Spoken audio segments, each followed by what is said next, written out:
नमस्कार दादांनो, बहिणींनो, जय शिवराय, रामकृष्ण हरी सर्वांना। काय आज सकाळी खूप उशीर झाला होता उठायला। मला उशीर झाला म्हणजे शाळेला पण उशीर होतो, लेकरांना पण उशीर झाला।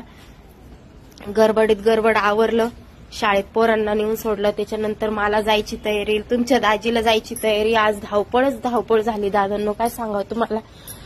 म्हणजे काय झालं, सकाळी 4 वाजता जाग आली एकदा बरं का। म्हटलं अजून खूप टाइम आहे, थोडं झोपून राहू म्हटलं। तर मग 4 वाजता उठून परत झोपले, तर सकाळी 6 वाजताच जाग आली। मोठ्या मुलाला 6:30ला जायचं होतं, मग ते उशीरच झाला ना। मला उशीर झाला म्हणजे सगळ्यांनाच उशीर होतो ना। बाहेर मी याच्यासाठी गेले, ते कपडे आणू म्हणलं होतं काढून, बघा बोलता मी विसरून गेले। जाऊ दे आता, नंतर आणू। तेच नाही, या धावपळीमध्ये ना माझं आज खूप काम पडलेले दादांनो, काय सांगू तुम्हाला। कपडे कालचे धुतले होते ते शिल्लकचे, आज थोडे कपडे भिजू घातलेले, ते काही धुणं नाही झाले माझ्याकडून। सकाळी भांड्याचा राडा पडेल, भांडे सुद्धा घासणं नाही झाले, कारण की मला पण 7:30ला घराच्या बाहेर पडणं लागत शाळेवर। म्हणजे तर 8:15ला शाळा असते आमची, पण 7:30ला सगळ्या टीचर लोकांना, मावशांना प्रेझेंट राहावं लागतं, त्याच्यामुळं इकडच्या तिकडे टाइम केला जात नाही। घरचं कसं आवरलं जातं तिकून आल्यावर, पण उशिरा गेलं ना तर बोलतात प्रिन्सिपल मॅडम वगैरे। सकाळी म्हणलं थोडा आराम करून उठू, 4ला पहिले जाग आली मला, अलार्म बंद केला, म्हणलं अर्धा तास झोपू आपण, 4:30ला उठू। पण 4:30च्या ऐवजी 6 वाजता मला जाग आली। मला जाग उशिरा लवकर यायचे ते, पण दाजीला कधी जाग येत नाही। दाजी कधी म्हणत नाही अगं उठ, टाइम होतोय म्हणून। दाजीला काहीच घेणं नाही ना, दाजीला माहिती किती उशीर झाला तर माझी लता आहे ना, मला बिगर खाल्ल्याची बिगर पिल्ल्याची जाऊ देत नाही म्हणून। सदा सुखी तो माणूस लय अवघड आहे। हे तर जाऊ द्या, मी काय चेहऱ्याना भोळी दिसते का दादांनो, मला सांगा बरं तुम्ही। खरंच सांग, मी खरं प्रश्न विचारते बरं का तुम्हाला। आज माझं पेमेंट झालं, सरांनी मला चेक दिला, 8,734 रुपयाचा चेक दिला सरांनी। सॉरी 7,734चा चेक दिला। त्याच्यात माझ्या 2 सुट्ट्या आहे। मी बँकेमध्ये गेले, HDFC बँकेमध्ये, तिथे मी चेक जमा केला, त्यांनी मला कॅश दिली। समजा ते म्हणे 5 मिनिटं मॅडम बसून घ्या, मी तुम्हाला कॅश देतो। ते म्हणलं ठीक आहे चालेल सर। तर म्हणलं तुम्ही हाताने कशाला मोजताय, म्हणलं सर मशीन आहे ना, म्हणे थोडे पैसे हातानच मोजाव, म्हणे हाताने तरी मोजून बघा। मी हसले आणि चेअरवर जाऊन बसले, तर म्हणलं देत असतील पैसे। मग मी पैसे घेतले, रबर वगैरे बांधलेलं होतं, 100च्या नोटा वरून त्या, आणि म्हणजे 7,734 होते ना, 30 रुपये 10-10चे ठोकळे, ते मी चिल्लर हातात घेतले। 500 नोटा 100च्या खाली होत्या। मग मी ते रबर काही सोडलं नाही बरं का दादांनो, फक्त कोपरा मोजला। म्हणजे आपण ते रबराच्या बाहेर काही नोटा काढल्याच नाही, उलट्या पालट्या बघितल्याच नाही, कुठं फाटेले का कशा काहीच नाही बघितल्या, मला कडक दिसल्या, मी घेतल्या। आणि त्याच्यानंतर घरी आले, मला तिथं काहीच माहित नाही माझ्या फाटक्या नोटा होत्या का काय होत्या, म्हणून मी विचारते, मी तुम्हाला भोळी दिसते का, मला तेवढं सांगा तुम्ही। मग मी घरी आले, दाजींच्या हातामध्ये पैसे दिले, म्हणलं हे पैसे तुम्हाला लागत होते ना, म्हणलं। ते म्हणे अगं लागत नव्हते, मजाक केली म्हणे। मग म्हणलं घ्या ना आता हातात घ्या, म्हणलं मोजा बायकोची पेमेंट। ते म्हणे नाही लागत मला, तुला राहू दे, तुला काय घ्यायचं असेल तर, म्हणलं मोजा। बरं तरी त्यांनी मोजले, म्हणेल आता फाटक्या नोटा दिल्या। मी म्हणलं कशाला खोटं बोलता, म्हणलं तुम्ही फाटक्या नोटा दिल्या म्हणून। तर म्हणे खरंच लाता, हे बघ उंदरानं खाल्लेल्या नोटा आहे। तर खरंच खोटं नाही सांगत तुम्हाला, 5 नोटा माझ्या त्या 7,500 हजाराच्या याच्यामध्ये 5 नोटा माझ्या 500च्या फाटक्या दिल्यात त्यांनी, काही उंदरानं कट येलं आणि काही फाटलेला चिकटपट्टी लावून। तुम्ही सांगा आता या 7,500 हजाराच्या याच्यामध्ये जर 5 नोटा आपल्याला फाटके बँक देते म्हणल्यावर किती विचार करायची गोष्ट आहे। आणि बँकेवाले सुद्धा असे काळा बाजार करू लागले का आता, विश्वास ठेवायचा तरी कोणावर ठेवायचा तुम्ही सांगा। मला इतका पश्चाताप झाला, त्याच्यानंतर मग माझी चिडचिडपणा झाली। ते म्हण तुला दाजी मलाच बोलायला लागले, म्हणे तुला कुठं बरं झाले म्हणे 5-6 लाख रुपये काढायला नाही लावले म्हणे कोणी जाऊन, मग ते लय झालं असतं म्हणे। मग मी म्हणलं चला आता तिकडं, तर 3:30ला तर बँक बंद होणार होती, 10 मिनिटं बाकी होती. मग मी कुठं नाही गेले, मी सरांनाच म्हणले, आमच्या संचालक सरांना म्हणले, गुंडा सरांना म्हणलं, सर असं झालंय माझ्यासोबत. सर पण म्हणते तुम्ही नोटा बघितल्या नाही का? म्हणलं बँक कधी फसवतच नाही ना, असं मी मोकळे पैसे कधी मोजलेच नाही ना दादांनो. मला काय वाटतं, आता आपण बँकेत जातो तिथले कोऱ्या कट नोटा असतात, बँक कधी फसवत नाही. आपण मशीनमध्ये जरी पैसे टाकायचे म्हणल्यावर ती फाटके नोट घेत नाही. म्हणलं बँकेमध्ये एकदम सेफ्टी असतं, मशीनमध्ये पैसे मोजून निघता म्हणलं.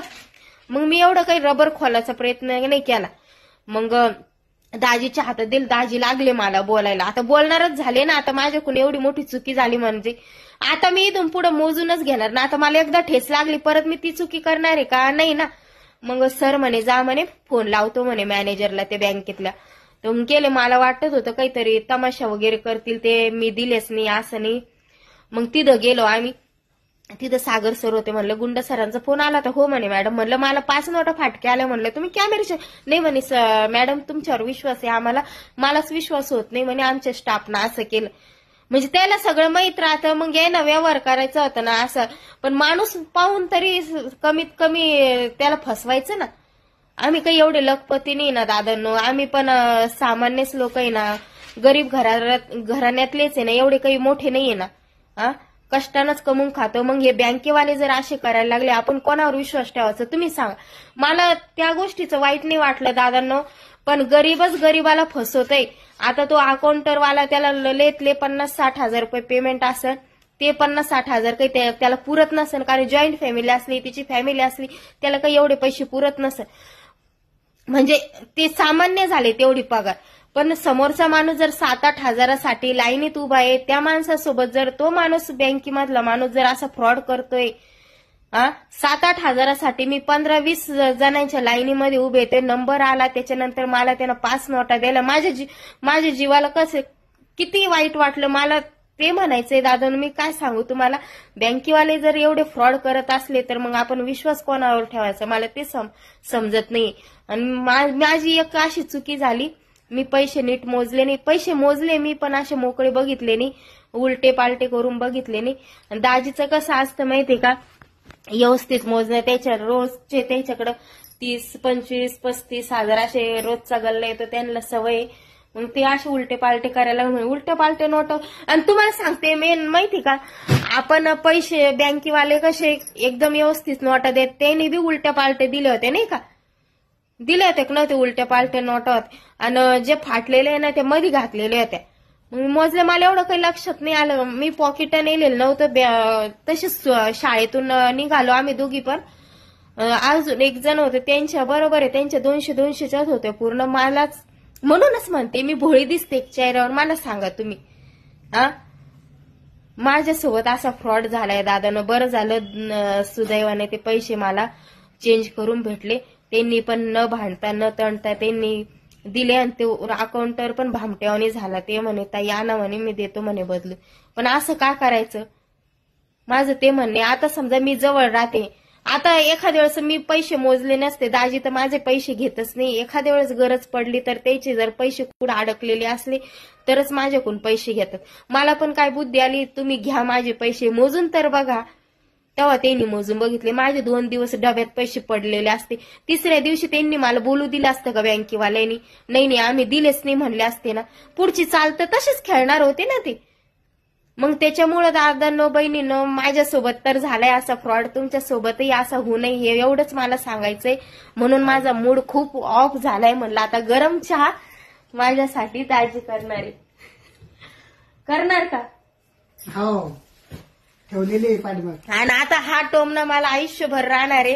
काय 7-8 हजार रुपये काढायला गेली, त्याच्यात 5 नोटा फाटके घेऊन आली. हे आता आयुष्यभर टोमना राहणार आहे. बरोबर आहे ना, चेक करून घ्यायचं आपलं काम असतं ना. बँकेवाल्यांनी बी असं लेडीज पाहून कधी द्यायला नाही पाहिजे. आता त्यांनी तर अशी करत असली म्हणल्यावर कसं व्हायचं. चला बाय सर्वांना. माझ्यासोबत असं घडलंय. दिवस उगल्यापासून माझ्यासोबत चिडचिडपणाच चालू. सकाळी एक तर मला उशीर झाला उठायला, पोरांना पण लेट झाला. सगळे म्हणले आज उशीर काऊन झाला. शिवानीची मॅडम पण बोलली मला, शुभमच्या मॅडमचा पण फोन आला, पोरग उशीर आलं. दाजी पण बोलले तुला काय उठल्या जात नाही का म्हणे लवकर. चला बाय. सगळ्यांचे बोलणे खाल्ले मी आज. थंडीचे दिवस आहे, सगळ्याला दिवाळी येतं सकाळी उठायचं. बाय सर्वांना, घ्या काळजी. घ्या काळजी. आणि मला सांगा मी खरं भोळी दिसते का म्हणून का? मी लवकर कस काय फसले मलाच नाही कळायला. दादांना जाऊ द्या. सगळ्यांना बाय बाय. पुढच्या ब्लॉग मध्ये नक्कीच भेटू. जय शिवराय, रामकृष्ण हरी.